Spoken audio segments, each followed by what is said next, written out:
যিনি জগৎকে ধারণ করেন, লালন করেন, পালন করেন, তিনি মা জগদ্ধাত্রী।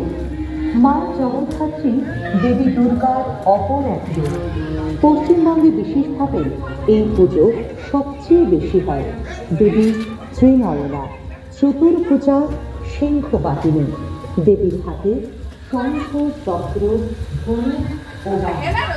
গলার ওপর থাকে লাল শস্যপরি, যা চঞ্চল দেবী বাস্তবায়ন পরিবেশ উজ্জ্বলনা করেছেন। দেবী দাঁড়িয়ে রয়েছেন সিংহের উপরে, যিনি কার্যকর্তা। অস্তিত্ব বধ করছেন মা জগদ্ধাত্রী।